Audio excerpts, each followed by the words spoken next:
अस्सलामुअलैकुम, very good morning, welcome to New Pakistan. मैं हूं आपके साथ अनवार खावर। नाज़रीन, प्रोग्राम के आगाज़ में आज हम बात करने जा रहे हैं चैरिटी के आलमी दिन के हवाले से, जो कि हर साल यानी कि आज के दिन ही 5 सितंबर को अक़वाम मुत्तहिदा के ज़ेर एहतमाम मनाया जाता है। और इस दिन को मनाने का जो वो मकसद है, वो मकसद ये है कि दुनिया भर के जितने भी बेसहारा लोग हैं, ज़रूरतमंद लोग हैं, उनकी मदद को पहुँचा जाए। और आजकल ज़रूर ये हमें करना चाहिए जिसका ताल्लुक़ इंसानियत से है, खिदमत से है, और साथ ही साथ ये हमारी मुआशरती ज़िम्मेदारी भी है कि हमने अपने गिर्द गिर्द उन तमाम लोगों का ख्याल भी ज़रूर रखें जिनकी अहमियत, जिनकी जो मदद है वो करना बहुत ज़्यादा ज़रूरी भी है। ये दिन जो कि 2012 में हमने देखा कि मदर टेरेसा के यौम वफ़ात पर मनाने की मंजूरी भी दी गई थी। और इसके साथ साथ अगर जब हम चैरिटी की जब भी बात करते हैं तो पाकिस्तान का जो नाम है वो हमेशा से सैर फहरिस्त इस लिस्ट पे ज़रूर आता है कि पाकिस्तानी जो लोग हैं वो हमेशा से हमें चैरिटी करते हुए दिखाई देते हैं। जब भी हमने देखा कि मुल्क में कभी भी कोई आफत आई है, कुछ सैलाब आए हैं, कुछ ज़लज़ले आए हैं, कौम पर कोई भी मुश्किल वक्त का सामना हुआ है, तो बहुत से लोगों ने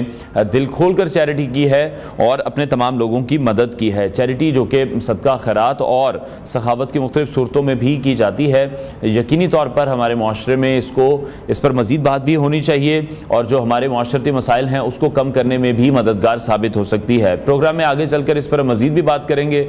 अभी शामिल करते हैं टॉप स्टोरीज। जानिए बदलते मौसम के मुताबिक जिल्द की हिफाजत कैसे की जाए। चैरिटी का आलमी दिन और अल-खिदमत की इंसानी खिदमत। सितंबर के इन 2 सितारों के लिए खुशकिस्मत रहेगा।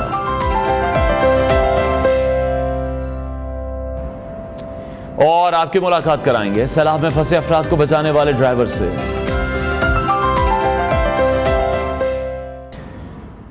हमारे आज के मेहमान एक ऐसे हीरो हैं जिन्होंने ना सिर्फ अपनी जान की परवाह किए बगैर लोगों की जिंदगियां बचाई हैं, बल्कि एक ऐसे वक्त में जब उम्मीदें कमज़ोर पड़ जाती हैं उन्होंने साबित किया कि इंसानियत की खिदमत सबसे बड़ा फरीज़ा है। हम बात कर रहे हैं बलूचिस्तान के ज़िला किला अब्दुल्ला के मुहिबुल्लाह की, जो कि पेशे से एक्सक्यूटर ड्राइवर हैं। आप सबको याद होगा कि अगस्त में बलूचिस्तान के इलाके में शदीद बारिशों के बाद दरियाए कोलक में खतरनाक सैलाबी रेल आया था, जिसके मनाजिर हम सब ने देखे थे। उस सैलाब में गाड़ी फंस गई थी जिसमें 7 अफराद सवार थे और हालात इतने संगीन हो चुके थे कि गाड़ी को रेले में बह जाने का खतरा था और जाने बचाने का कोई भी आसान रास्ता नजर नहीं आ रहा था। एक बहुत बड़ी तादाद में हम देख रहे थे कि यहाँ पर लोग मौजूद थे, लेकिन कोई भी मदद के लिए आगे नहीं बढ़ पा रहा था क्योंकि सूरत हाल बहुत ज़्यादा खतरनाक थी, जैसा कि इस वक्त आप हमारी स्क्रीन पर भी मुलाहिजा कर रहे हैं। ऐसे में मुहिबुल्लाह ने बगैर किसी हिचकिचाहट के अपनी एक्सक्यूटर चलाई और जान खतरे में डालकर इन 7 अफराद को सैलाबी रेले से निकाला। ये वो लम्हा था जब उनकी बहादुरी ने न सिर्फ इन 7 अफराद की जान बचाई बल्कि पूरी कौम के दिलों को जीत लिया। वज़ीर आज़म शहबाज शरीफ ने इस बहादुरी के एतराफ़ में गुज़श्ता रोज़ मुहिबुल्लाह को 25 लाख रुपए का इनाम दिया, उनके बच्चों के लिए यूनिवर्सिटी तक की तालीम मुफ्त करने का ऐलान किया और उनके ख़ानदान को सेहत की मुफ्त सहूलियात फराहम करने की यकीन दहानी कराई। ये सब कुछ इसलिए हुआ क्योंकि मुहिबुल्लाह ने हमें यह याद दिलाया है कि इंसानियत की खिदमत से बड़ी कोई चीज़ नहीं है। आज के प्रोग्राम में हम मुहिबुल्लाह से उनके इस गैर मामूली कारनामे के बारे में भी बात करेंगे और ये भी उनसे जानेंगे कि इस लम्हे में उनके दिल में क्या जज्बात थे, किस तरह से उन्होंने अपनी जान को दाव पर लगाकर लोगों को बचाया। मुहिबुल्लाह को हम प्रोग्राम में खुश आमदीद कहते हैं। उनके जो भाई हैं सैफुल्लाह, उनको भी हमने इस प्रोग्राम में मदऊ किया है क्योंकि मुहिबुल्लाह उस तरह से उर्दू नहीं बोल सकते हैं, पश्तो ज़बान में वो बात करते हैं जो कि हमारे लिए थोड़ा सा मुश्किल था, इसलिए उनके भाई को भी हमने दावत दी है। मुहिबुल्लाह, बहुत शुक्रिया आपके वक्त के लिए। सैफुल्लाह साहब, बहुत शुक्रिया, आप दोनों को प्रोग्राम में खुश आमदीद कहते हैं। सैफुल्लाह साहब, मैं ये जानना चाहूँगा कि आप हमें मुहिबुल्लाह से पूछ के बताइएगा कि जो हम सब उनकी बहादुरी को देख रहे हैं, उनकी इंसानियत का ये जो जज्बा है, हम उसको दिल की गहराइयों से सराहते हैं। सबसे पहले तो आपको कौम की जानिब से सलाम भी है, खराज तहसीन भी पेश करते हैं जिस तरह से सैलाब में फंसे लोगों की जानें बचाकर आप लोगों ने लोगों के दिल जीत लिए हैं। मुहिबुल्लाह, हमें ये बताइएगा कि वो लम्हा कैसा था जब आपने सैलाबी रेले में फंसी गाड़ी को देखकर रेस्क्यू का फैसला किया। जी वालेकुम सलाम, शुक्रिया, मेहरबानी जी। मुहिबुल्लाह दवाई कम वक्त सर इखलास हुआ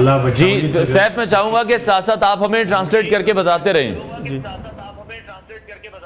जी जी बताएंगे सर, बता रहे हैं जी। महिबुल्लाह का कहना है कि हम जो है ना अपना काम साइट पे कर रहे थे मशीन के ज़रिए, इधर से तकरीबन 4 किलोमीटर दूर हमने अपना काम छुट्टी किया और इधर जो है ना सैर के लिए आए थे। जब भी ये सैलाबी रेला आता है तो लोग यहाँ सैर करने के लिए जमा होते हैं ना, तो हम भी आए थे उस दिन। जब पहुंच गए तकरीबन 3-4 मिनट के बाद ये गाड़ी आ गई और इस सैलाबी रैली में फंस गई।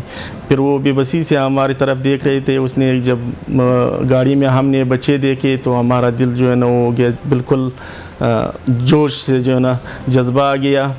और हमने सोचा कि गाड़ी में जो बच्चे हैं ना, अगर हमारे बच्चे और हम इस तरह फंसे हुए थे तो हम पे क्या गुजरा होता। तो हम इस जोश जज्बे के साथ हमने ये फैसला किया कि या कोई और ज़रिया नहीं है, इसको बचाने के लिए अपना एक्सक्वेटर मशीन लेके आएंगे और फिर इसको निकालने की कोशिश करेंगे। फिर ये वहाँ घर गया, वहाँ से एक्सक्वेटर मशीन लाया और फ्री कोशिश के साथ अल्लाह मदद के साथ उसने जो है ना एक्सक्वेटर को जो है ना पानी में उतारा और गाड़ी को जो है ना सिमत बच्चू उसको बचाया और साइड पे ले आया। और वो बहुत खुशी से जो है ना रो रहा था वो ड्राइवर, और महिबुल्लाह को जो है ना गले से लगाया, उसको चूमने की कोशिश किया और नकद रकम भी निकालने की कोशिश की, लेकिन महिबुल्लाह ने इनकार किया कि हम जो है ना इनाम के लिए, न पैसों के लिए काम नहीं किया, हमने सिर्फ अल्लाह की रज़ा के लिए किया। जी ठीक है सैफ, पे चाहूँगा कि आपसे ही हम बात करें क्योंकि वक्त की भी ज़रा हमारे पास कमी है। जिस तरह से महिबुल्लाह ने अपनी जान की परवाह किए बगैर लोगों की जानें बचाने का फ़ैसला किया, उस लम्हे क्या उनके तासुरात थे? यकीनी तौर पर हर इंसान को अपनी जान का ख़तरा भी महसूस होता है कि मुझे अपने आप को भी पहले बचाना है ताकि मैं दूसरे लोगों की मदद कर सकूँ। सूरत हाल वहाँ पर काफ़ी ख़राब थी, मैंने वो वीडियो बहुत बार देखी है। बहुत से लोग वहाँ पर जमा थे लेकिन कोई कुछ नहीं कर पा रहा था। दयवीता कम सोच का हुई मिसाल बाग टीम की बीर हालात थे बेरे दले कन बेरे दले था दा सोच न वाई उस बात ता वीडियो वो कहते उस बेरे कन बेरे मिसाल ता संग जज्बा थाला दरल कम टीम दा मादा इंसानान वलिदल दा